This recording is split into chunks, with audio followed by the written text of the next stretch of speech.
नमस्कार दोस्तों, मैं एक बार फिर हाजिर हूं एक और वीडियो के साथ। आपने मुगल बादशाह अकबर के बारे में तो सुना होगा, लेकिन आज हम आपको अकबर की कुछ पावरफुल बेगमों के बारे में बताने जा रहे हैं। तो बने रहिए हमारे वीडियो के अंत तक। साथ ही हमारे चैनल को सब्सक्राइब कीजिए, वीडियो को लाइक कीजिए और अपने दोस्तों के साथ शेयर जरूर कीजिए। तो चलिए वीडियो को शुरू करते हैं। जब भी हम मुगल साम्राज्य की बात करते हैं तो ज़्यादातर लोगों के दिमाग में मुगल बादशाहों के नाम जैसे अकबर, शाहजहां, हुमायूं आदि के नाम आते हैं। इन सभी बादशाहों में सबसे लोकप्रिय और शक्तिशाली सम्राट अकबर है। शायद ही कोई होगा जिसने अकबर के बारे में नहीं सुना होगा, क्योंकि अकबर एक ऐसा मुगल बादशाह था जिसकी मोहब्बत की मिसाल आज भी दी जाती है। जी हाँ, जोधा और अकबर की प्रेम कहानी से आप सभी वाकिफ होंगे, लेकिन बहुत कम लोग होंगे जिन्हें यह मालूम होगा कि अकबर की जोधा बेगम के अलावा कई और बेगम थी जिनका नाम इतिहास के पन्नों में आज भी दर्ज है। इसलिए आज हम आपको अकबर की कुछ ऐसी बेगमों के बारे में बताने जा रहे हैं जिन्होंने मुगल शासन में अकबर के अलावा नीति निर्माण में भी अपनी एक अहम भूमिका निभाई। तो चलिए वीडियो को शुरू करते हैं और आपको सबसे पहले बताते हैं कौन था मुगल बादशाह अकबर। अकबर मुगल साम्राज्य का सबसे महान बादशाह था जिसका जन्म 15 अक्टूबर 1542 को सिंध के राजपूत किले अमरकोट में हुआ। अकबर का पूरा नाम जलालुद्दीन मोहम्मद अकबर था। आपकी जानकारी के लिए बता दें कि अकबर मुगल साम्राज्य का तीसरा बादशाह था जिसने अपने शासनकाल में कई ऐतिहासिक और सांस्कृतिक कार्य करवाए।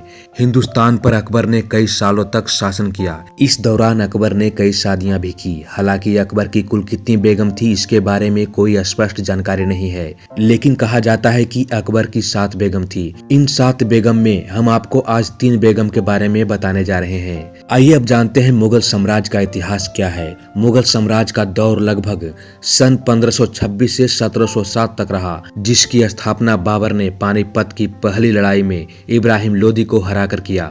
इसके बाद हुमायूं, अकबर, जहांगीर, शाहजहां आदि के बाद अंतिम मुगल शासक औरंगजेब था जिन्होंने अपने शासन के दौरान समाज का निर्माण किया।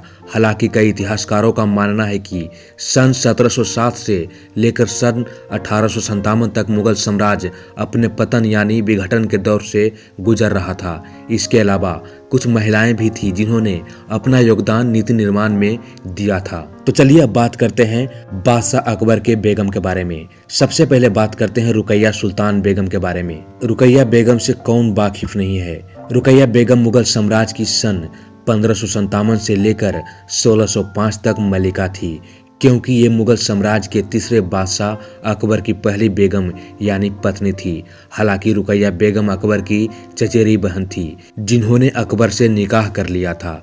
रुकैया बेगम अकबर की बेहद खास और पसंदीदा पत्नी भी थी। इनका जन्म 1542 के आसपास हुआ।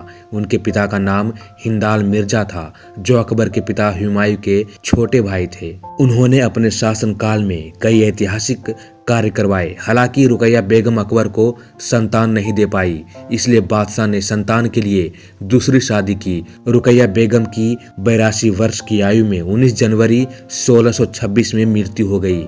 उनकी कब्र काबुल के गार्डन ऑफ बाबर में बनाई गई है। अब बात करते हैं बादशाह अकबर के दूसरी बेगम सलीमा सुल्तान बेगम के बारे में। अकबर की सबसे लोकप्रिय और पावरफुल बेगमों में सलीमा बेगम का नाम भी आता है। सलीमा बेगम तैमूरी राजवंश से ताल्लुक रखती थी। इनका जन्म 23 फरवरी 1539 को हुआ। इनके पिता का नाम नूरुद्दीन था। हालांकि सलीमा बेगम अकबर की दूसरी पत्नी थी। इससे पहले उनका निकाह बैरम खान से करवा दिया गया था। किसी कारणवश उनके पति की मृत्यु हो गई, फिर अकबर ने उनसे निकाह कर लिया। सलीमा बेगम दिल की बेहद साफ और सच्चाई पर चलने वाली इंसान थी। उन्होंने अकबर को कई बार संभाला। उनकी मृत्यु 15 दिसंबर 1612 में हुई। कहा जाता है कि उनकी कब्र आगरा में मौजूद है। अब हम बात करते हैं जोधा सुल्तान बेगम के बारे में। आपने यकीनन जोधा और अकबर की प्रेम कहानी के बारे में सुना होगा, लेकिन क्या आपको जोधा बेगम का पूरा नाम पता है?